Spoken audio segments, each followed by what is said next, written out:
Welcome to this webinar that introduces the UK Pollinator Monitoring Scheme and how you can take part in it. The webinar was originally presented as part of the Citizen Science Showcase that took place in February 2025 and had a focus on events in the southwest of England. So what is the UK Pollinator Monitoring Scheme, which we tend to refer to as PoMS?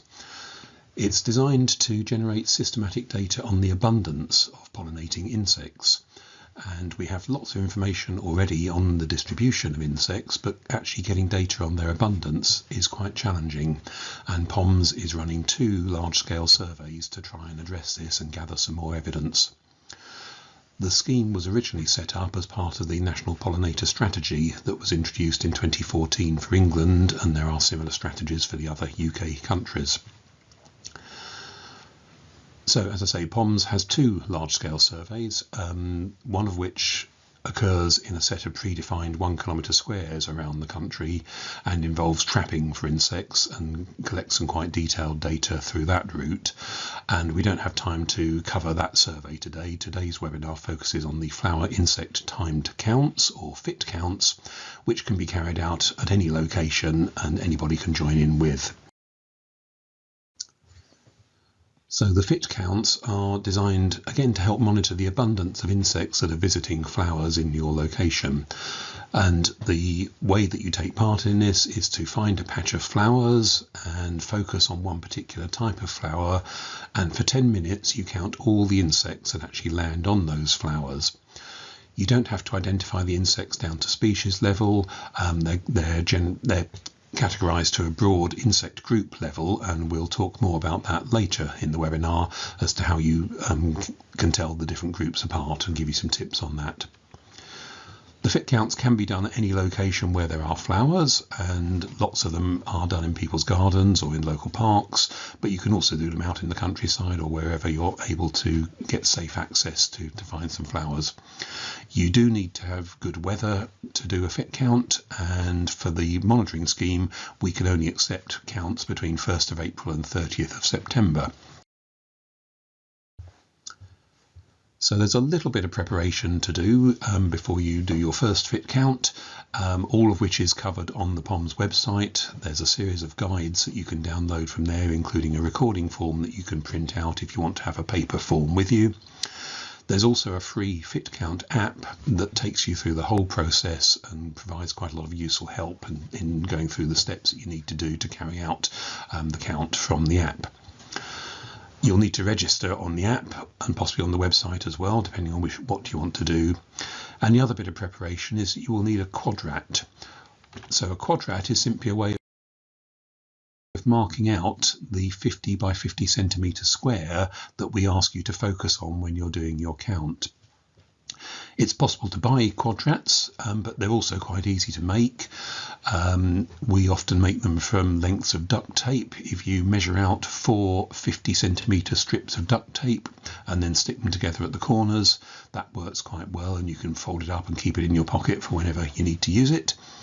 But there's all sorts of different ways that you can construct a 50 centimetre quadrat just using string or garden canes. There's all sorts of very inventive ways that people have come up with for constructing a quadrat. But you need some way of defining your 50 centimetre patch so you can be sure that you're counting a particular set of flowers and looking for the insects that land within the quadrat. So once the preparations are in place, you do have to wait until the 1st of April to contribute to the monitoring scheme, and then you also have to check some weather conditions, which we'll speak about in a moment. Choose your target flower, start your 10-minute timer, and then count the insects. And that's pretty much it. And then you send in your data at the end of it, of course, because that's the important part as far as the monitoring scheme is concerned, is to gather this data and see how it all adds up and what it can tell us.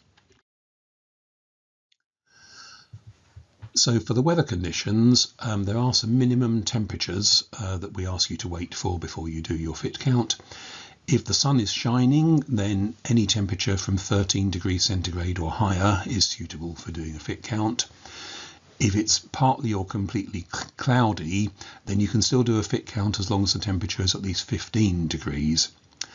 However, if it's cold or raining, that's not suitable for insect pollinators and it's not suitable for doing the fit counts. So hopefully you can find some nice warm weather that will be enjoyable for you and also enjoyable for the insects who will be out and about visiting the flowers. We've spoken already about finding a target flower that you focus on for the count.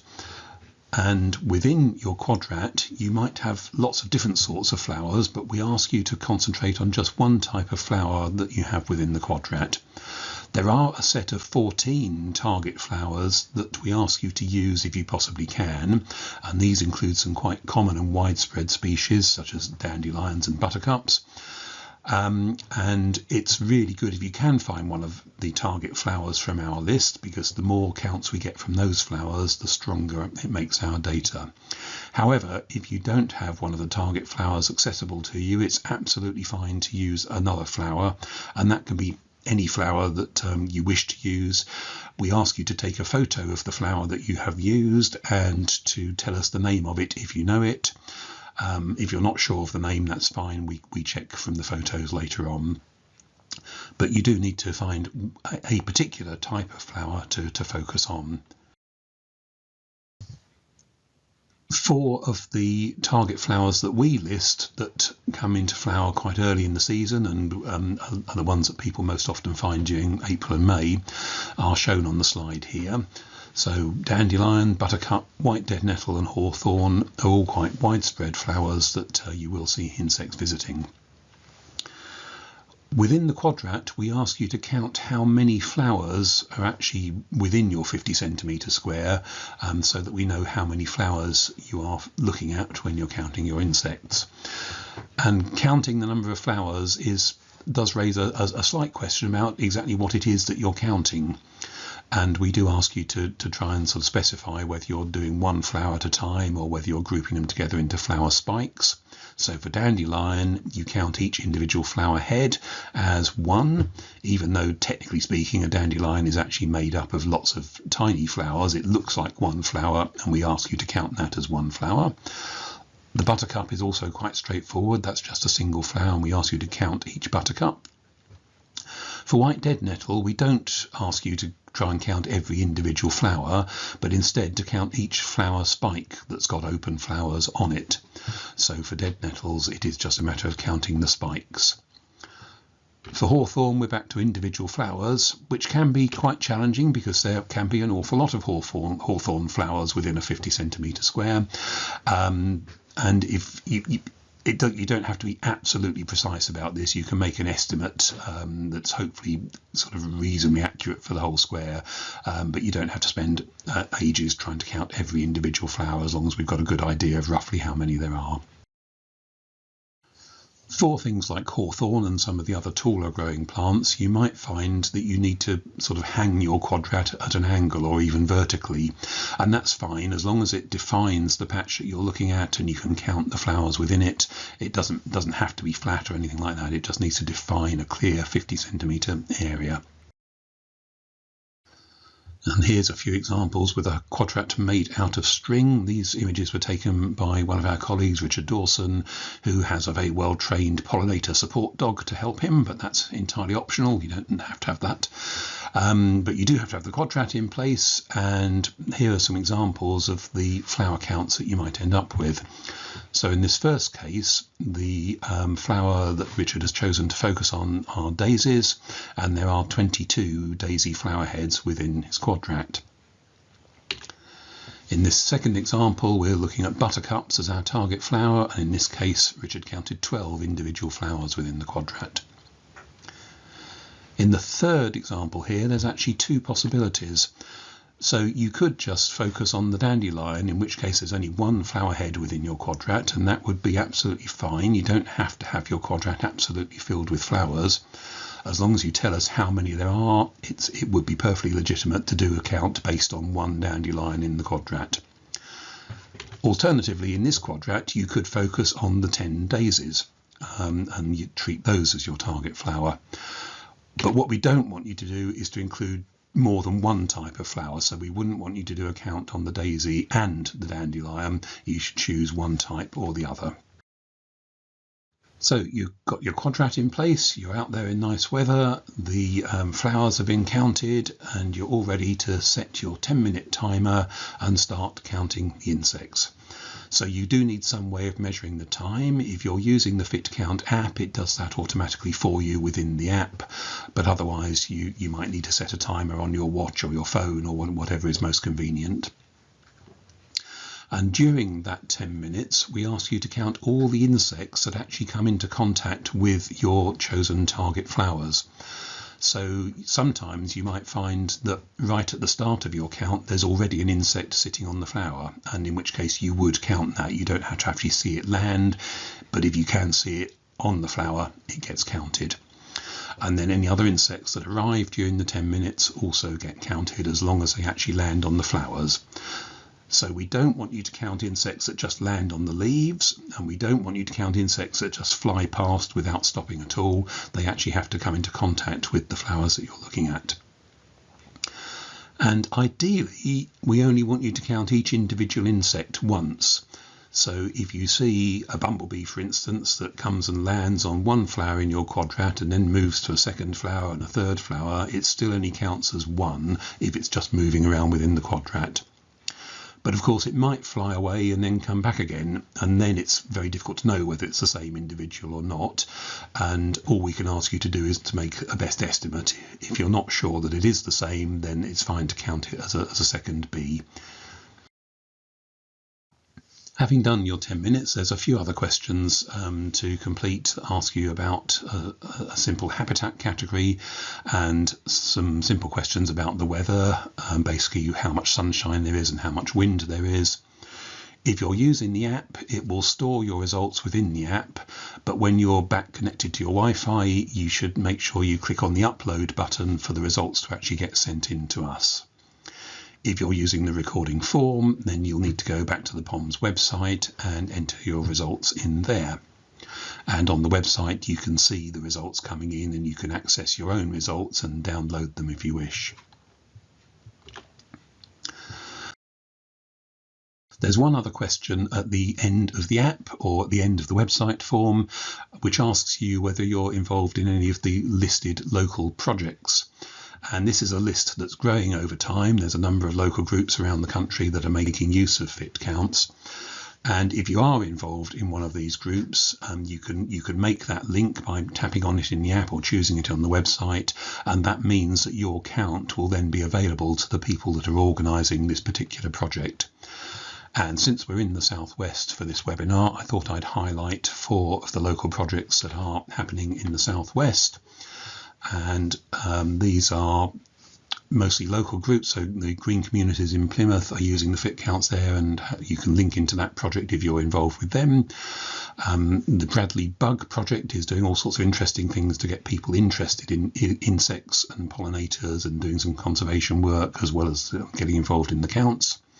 The Italian Garden at Great Ambrook has a FitCount project going there to look at pollinators within the gardens.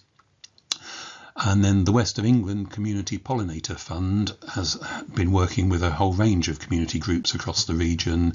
And if you are involved in any of those, you can link your FitCounts in there. So that's something that you might wish to do. But of course, if you're not involved in any of these projects, you don't need to choose any of them at all. You can just leave it set to being not linked and save your count at that point. And of course, we only want you to link to the project if it is one you're actually involved with. So if you're at one end of the country and you see a project happening at the other end of the country, then obviously that's not something we'd want your count to get linked to. So it's probably, I suppose the general rule is if you're not aware of the project and you're not already involved with it, then it's something you can just ignore and leave your count as not being linked. So there we are, that's how you do a FitCount. It's as simple as that. The slightly thing that you might be thinking is a bit more complicated though is just how do you tell all these different insects apart? And there's quite a lot of guidance available on the website. We have a comprehensive insect guide that you can download from there. And if you're you're using the app, there's quite a lot of information within the app as well. There's a little beetle symbol, and if you tap that, it takes you into an ID guide within the app that takes you through the different insect groups as well. But for the next part of the webinar, we're going to go through the insect groups and look at some of the features that can help you distinguish one from the other. And some of them will be very familiar to you already, I'm sure. Others can be a little bit more challenging to pick out correctly. But for the fit count, there are 10 different groups that we ask you to try and distinguish your insects into. The final one of those is a category that says other insects, and that can be used obviously for any insect that doesn't fit into one of the other groups, but it's also, if you see an insect and you're just not sure which group it belongs to, then it still goes into that other insects category. And the important thing is to make sure that it does get counted so that we get an accurate total for the total number of insects that you've seen during your 10 minutes. But alongside that, there will be insects that you'll be quite easily able to put into one group or another and complete the numbers for those. So if we start off, there are 3 separate categories for bees that we ask you to try and distinguish. And the first of these is probably the most familiar to most people. Bumblebees are very characteristic creatures, quite rounded and very fluffy, and they have long antennae, and a lot of them have stripes on the body as well, and I think most people have a good idea of what a typical bumblebee looks like. The antennae are quite an important feature for distinguishing bees and wasps on the one hand from flies and some of the other insects on the other hand, so we will sort of refer back to the antennae, to the sort of feelers that stick out from the front of the head, as one of the features that you should be looking out for. You might be able to get a view of the eyes on the side of the head as well, and for bumblebees and indeed the other bees, they do have quite large eyes, but those eyes are relatively narrow and confined to the sides of the head, which is a bit different to the way that the hoverflies look, for instance, as we'll see in a moment. So yeah, that's a fairly typical bumblebee here with that very stripy pattern and lovely fluffy hairs all over it. Not all bumblebees have the stripes, and that's one thing to bear in mind, but if it's the same shape and fluffiness, you can probably choose it as being a bumblebee.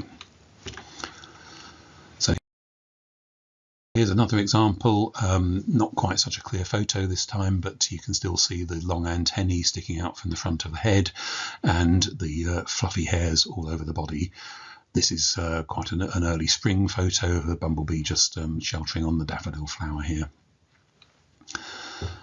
One of the reasons that bees visit flowers, of course, is to actually collect the pollen to take back to their nests. And in this photo here, we can actually see a bumblebee that's this is in fact a red-tailed bumblebee. You don't need to know that for the fit counts, but you can see that this one does have that lovely reddish-orange colour at the tip of its body, but it also has this orange pollen that is collected onto its legs. And bumblebees do collect up pollen into these pollen baskets onto those sort of slightly broadened and flattened hind legs. So you'll sometimes see them carrying pollen around like that. Moving on to the next category of bees, this is the honeybee, and honeybees are the familiar bees that people keep in hives.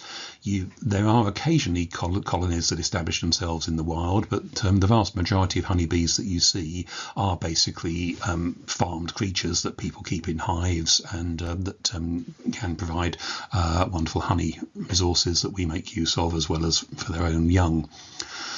Honeybees, once you get your eye in for them, they're quite a distinctive shape. Once again, they have the long antennae, similar to the bumblebees, but they are less furry than the bumblebees and slightly more elongate, not so rounded and not quite so fluffy either. The actual colour of them, particularly on the abdomen, can vary quite a lot. The example in the photo here is quite a dark honeybee, but sometimes you find them with more of a yellow colour on the abdomen and even quite stripy in some cases. The other thing to look out for, at least for the worker honeybees, which will be the majority that you see, is that they have these very broad flattened hind legs, and once again the hind leg is where they use that as their pollen basket to collect the pollen that they take back to their hive. So there is just one type of honeybee that you'll see in the UK. The bumblebees that we were just looking at, there are over 20 different species of those, but of course for the fit count you just need to know that they're either bumblebees or honeybees for these two. And then the third category of bees are the ones that people are probably least familiar with. We see honeybees and bumblebees quite often, but the solitary bees are mostly smaller insects, and they are generally quite unfamiliar to a lot of people. They're called solitary bees because they don't live in colonies in the way that bumblebees and honeybees do. They build their nests in burrows in the ground, and in most cases it's just a single female that builds the burrow and lays her eggs into it. So that's where the solitary part of the name comes from. But there are a lot of different species of solitary bee in the UK, and you will see them visiting flowers if you're observing your pollinators. They have the same long antennae as the other bees that we've looked at. They're not as rounded as the bumblebees, but they can be quite fluffy. And the hind legs are not as broad and flattened as either the bumblebees or the honeybees, and although they sometimes do collect pollen onto their hind legs, it tends to be as a much looser set of pollen grains rather than a big lump of pollen. Because there's so many different species, it can be a challenge to recognise them all as being solitary bees. Some of them are really tiny and almost completely black. Some of them are quite large and overlap in size with the honeybees and the smaller worker bumblebees. So it can be a bit tricky to be sure of them. And all we can ask you to do for the fit count is to make your best judgment of what it is you think you're seeing, and to put it into the category that seems to fit best. Here we've got an example of each of the three types of bee that we've looked at so far, and hopefully you can put these, seeing them side by side, you can put them into the three categories: which one's the solitary bee, which one's the bumblebee, and which one's the honeybee. And they do look reasonably distinctive when you see them side by side like this. Of course, it's a bit more challenging when you actually see them, just one of them out in the wild, as it were, when it's visiting the flower. But one of the really good things about doing the fit counts, if you do them a few times, you do start to get familiar with the different species, and you'll start to pick out some of the details and be able to observe the differences in the way that they behave and the different sizes, and it can all help give you a good clue as to what you're seeing. One final example of a rather tricky bee comparison. Which one is the bumblebee and which one is the solitary bee? Well, the bumblebee that we're looking at here is the one that is not stripy. This is actually one called the common carder bee, and it tends to be sort of a gingery, brownish ginger colour all over its body. So it is one that people don't always immediately recognise as being a bumblebee in the first place. But if you look at the shape and which one is fluffier, which one's rounder, look at the way one of them has collected the pollen into that solid lump on its hind legs, hopefully that will help you pick out the one on the right as being the bumblebee and the one on the left as being the solitary bee. So it's all to do with the shape and the hairiness and the way they're collecting their pollen, even though the hair colour is pretty similar in both examples here. So we've looked at the three different categories of bees that you need to distinguish for the fit counts. The next category on the list covers the wasps. And again, many people will be familiar with what a wasp looks like, sometimes perhaps too familiar with them. Sometimes we find wasps quite annoying when they, particularly late in the summer, when they're looking for sweet substances and they come and annoy us when we're having our picnics.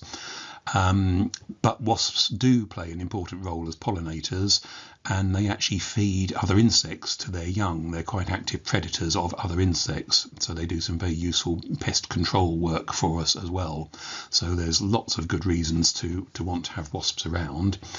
And as far as the fit counts are concerned, again, you just have to recognise them as being a wasp, which I think looking at this type of the social wasps are reasonably distinctive with that very stripy black and yellow warning colour pattern.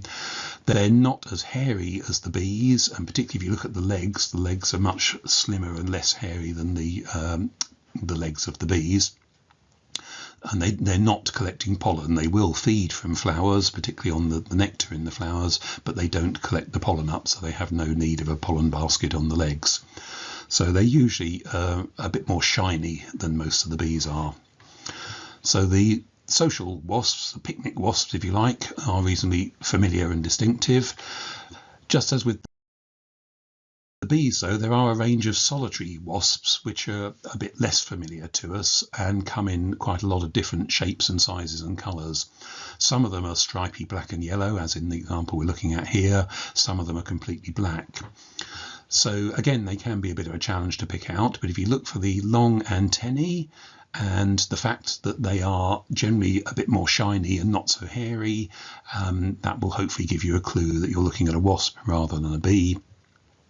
Quite a few of the solitary wasps have that rather boxy head shape as well, a sort of rectangular head to them, which can help pick them out. So just a couple of examples of the wasps there, and now we're going to move on to look at some flies. And for the fit count, as far as the flies are concerned, we ask you to try and work out whether you're seeing a hoverfly or whether it's some other type of fly. So it's just that distinction between hoverflies on the one hand and all other flies on the other hand. And some of the hoverflies are probably quite familiar to a lot of people as well. The one we're looking at here is a typical example of a black and yellow stripy hoverfly. The black and yellow stripes are intended to make you or a predator think that the hoverfly is dangerous. It's basically imitating being a wasp and pretending that it's got a sting. Hoverflies don't have a sting. They're completely harmless to us. And it is just a mimicry going on here, that they're trying to pretend that they are dangerous so that the predators leave them alone. But it does mean that they can look at first glance quite similar to a wasp or a bee. However, if we look at the antennae here on the front of the head again, they are much shorter and more stubby and rounded than those long finger-like antennae we've been seeing in all the bees and wasps so far. And that's definitely a good clue to look at as a sort of first pointer as to whether you're seeing a hoverfly or one of the bees or wasps. And they do have very large eyes, completely wrapping around the sides of the head and sometimes sort of meeting in the middle and pretty much covering the whole of the head. So they have a quite characteristic, very large-eyed head shape to them. Generally, they're not hairy or bristly. There are one or two exceptions to that, but most hoverflies are quite relatively hairless and relatively shiny. And they don't have a pollen basket. They do feed on pollen a little bit themselves, but again, they don't have a requirement to take pollen away to take back to their nests, so they don't collect up the pollen into a pollen basket. There's about 270 different sorts of hoverfly in the UK, so again, there's quite a lot of variation, and some of them are more obvious as hoverflies than others. This is one of the smaller ones and one that's a bit darker, so it doesn't jump out as being a hoverfly in quite the same way, but it still has those short stubby antennae and the very large eye pattern, or eye coverage on the head that sort of helps distinguish it as a hoverfly.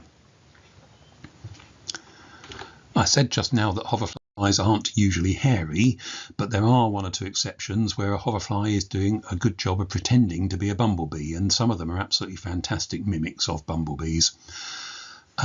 So we're on the slide here, we've got a bumblebee and a hoverfly, which is which, and it's the antennae again that really give this away.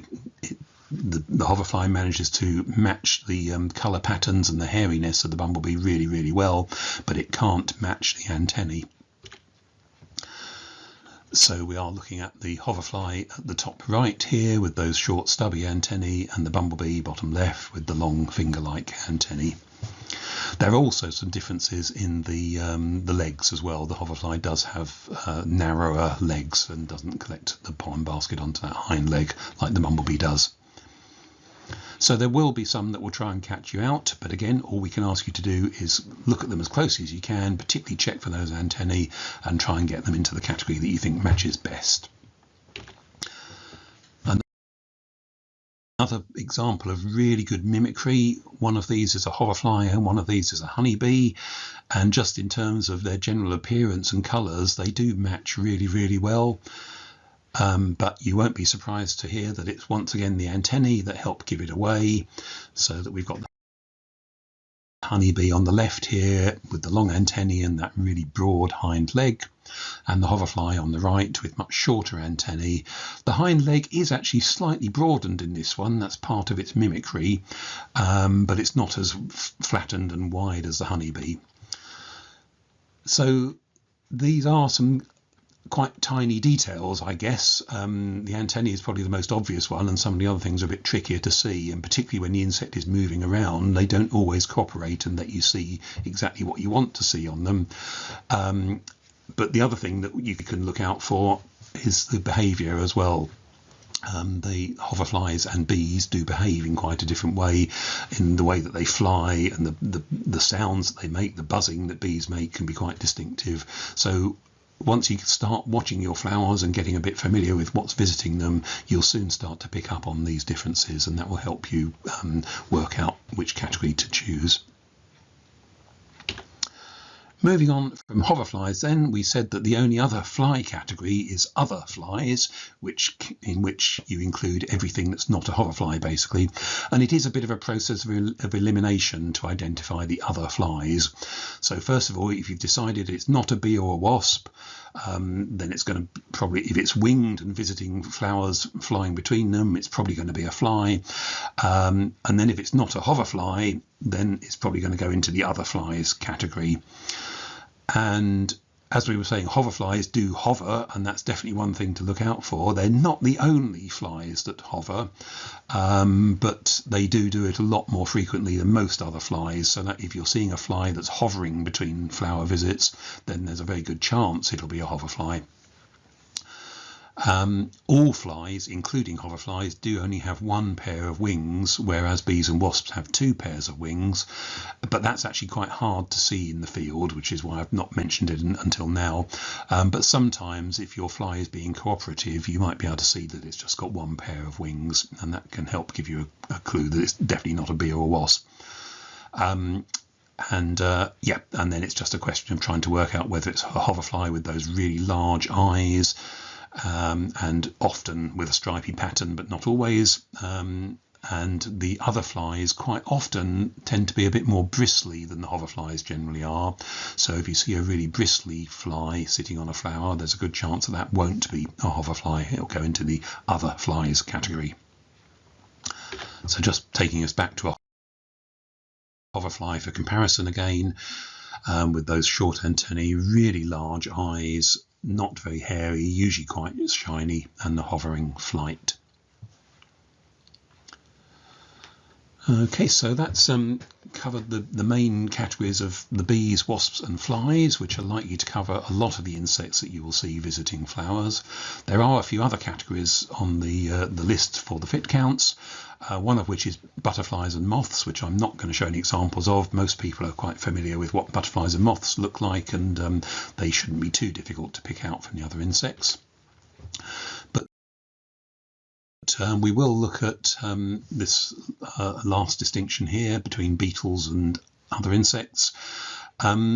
There are a few beetles that you will see very regularly sitting on flowers, and the example on the left here is something called the thick-kneed flower beetle. It's a lovely bright metallic green creature that really loves to sit in flower heads, so you may well encounter this a little bit later in the summer probably. You don't need to know that it's a thick-kneed fly beetle for the fit counts. Once again, we just need to know that it is a beetle. And one of the things about beetles is that their front pair of wings have evolved into a hard casing under which the hind pair of wings can sometimes be seen, and the hind pair of wings look like normal transparent insect wings. But what we're actually seeing, the green covering on the main part of the body of this beetle, is actually its front pair of wings, and between those wings there's a straight line, or in this case a small gap, that runs right the way down the body, and that's a really good clue that you're looking at a beetle. If it's got that straight line straight down the length of the body, that is going to be probably putting it into the direction of being a beetle. One of the things that often gets confused with beetles are the true bugs. There is a particular category of insects that are properly called bugs, and the true bugs have a slightly different wing formation, and you can usually see that at the front part of the wing is a fairly leathery texture to it, and then the hind part of the wing is a more transparent membrane. And when the two wings overlie each other on the insect, you usually end up with an X or a Y shape over the body. So that's completely different from the straight line that runs all the way down the beetle body. For the fit counts, beetles go into one category, but if you do see a true bug, it goes into the other insect category. You don't have to worry about whether it is actually a bug or something else. As long as you've decided that it's not a beetle, then it goes into the other insect category. Okay, which brings us to almost the end of the insect categories. There is one that we haven't mentioned so far, which is a category for small insects. And you do sometimes see really tiny creatures sitting in a flower that would be quite hard to identify into a group, not least because unless you peer at them really closely, you won't be able to tell what they are. And we don't really want you peering closely at the flowers, because if you've got your head right over the flower, then obviously you may be scaring away some of the other insects, and that would not be helpful for counting during the 10 minutes. So if you do see something really tiny crawling around or just sitting in your flower, it can be counted into this small insect category. But you don't need to worry about whether it really is a beetle or an aphid or what. Just one thing to be aware of, though, as we mentioned earlier on, there are some quite small solitary bees and some quite small hoverflies, but they are bigger than our 3mm cut off. So if you do think you're seeing a really small bee or hoverfly, they should be counted into the bee category or the hoverfly category, wherever it goes. But if it's really small, it just goes into this small insects category. I mentioned that we don't really want you peering over the flowers to look at your tiny insects during the 10 minutes, and for the same reason we ask you not to take photos of the insects during the 10-minute count, because if you were to sort of lean over the flowers with your camera, you could be keeping other insects away or frightening the insects off from the flowers, and that would affect the numbers that you end up with. So during the 10 minutes we ask you not to lean over the flowers and take photos.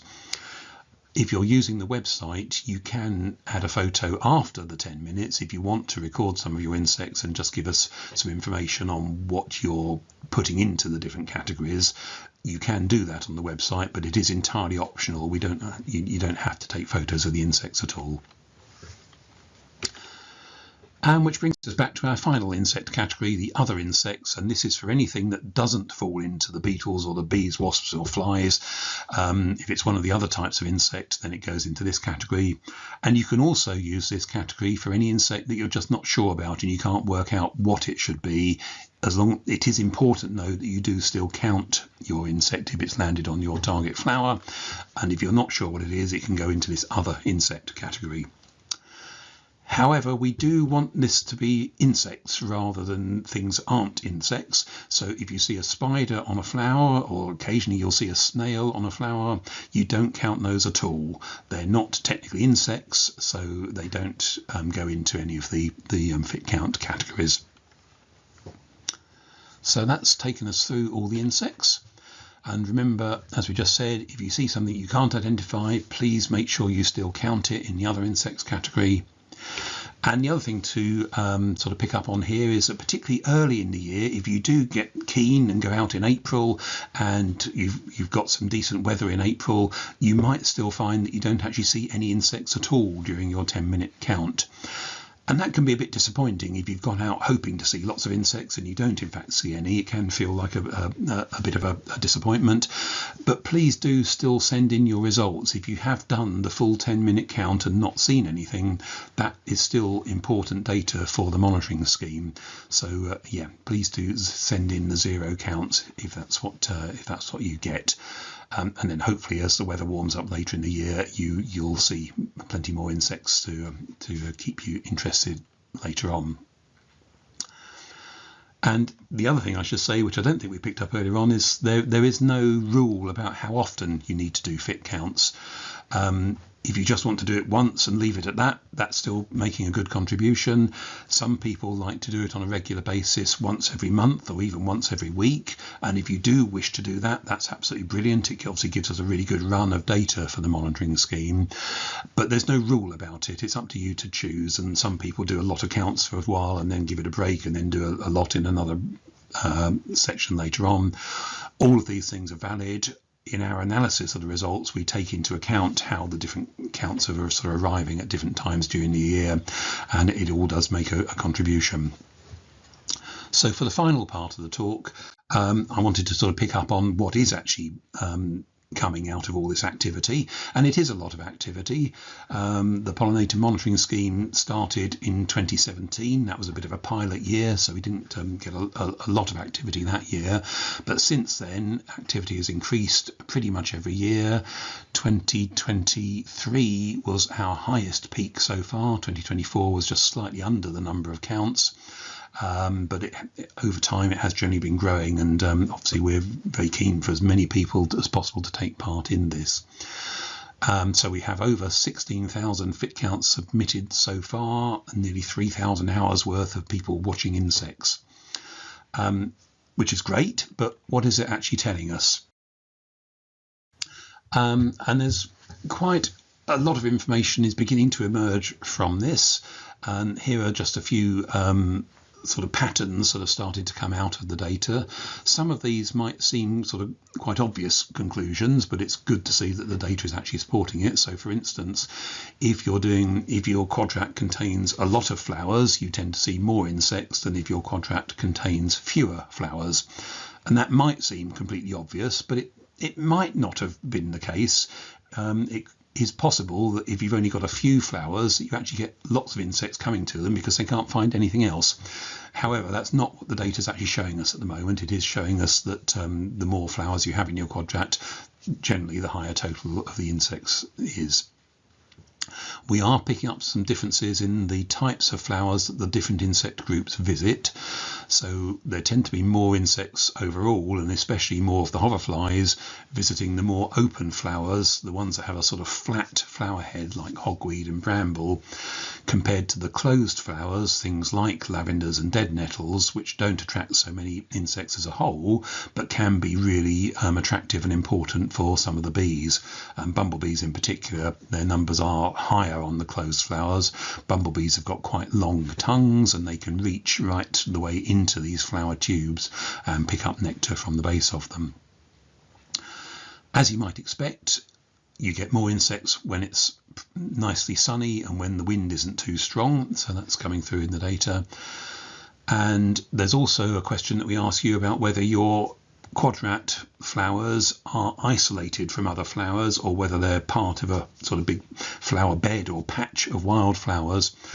And it does seem to be the case that the counts where the flowers are quite isolated do have lower numbers of insects than the larger patches of flowers. So some interesting patterns that are apparent in the fit count data. We've also looked at it by looking at what different types of insects visit the different flowers that people record on, and in the example we're showing here are two particular habitats. So we've now got quite a lot of fit counts being done in agricultural landscapes and quite a lot being done in gardens, and there are some clear differences in the patterns of insect visitation that you get in these different habitats. So in the agricultural landscape you tend to get a lot more of the really small insects, and the other flies category does very well, whereas gardens tend to have more honeybees and bumblebees visiting the flowers there. But The whole point of a monitoring scheme in some ways is to look at change over time, and PoMS has been designed to be a long-term monitoring scheme so that we can try and get a better idea of the way that the sheer abundance of insects is changing as time goes on. And in terms of being a long-term monitoring scheme, we've still got only a few years of data to look at. So this is really the start of something that we hope will continue for a good long time. And there's no sort of really dramatic change being picked up just in these first few years of the fit counts.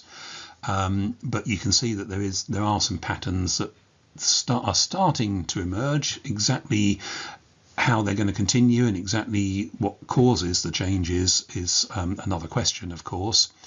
But one thing, for instance, that does seem to have been picked up by the fit counts is that in 2022, which was a really hot, droughty summer, the numbers of hoverflies did seem to drop off quite strongly, and that does seem to make sense. A lot of hoverfly larvae need reasonably moist conditions in which to develop, and numbers of hoverflies do seem to have dropped away in those drought conditions, whereas some of the bees seem to do better that year compared to the hoverflies. So there are some patterns that we can start to think about and to analyse further and to see what the data's telling us. But we can only do this, of course, with people going out there and taking part in the fit counts and sending their results in.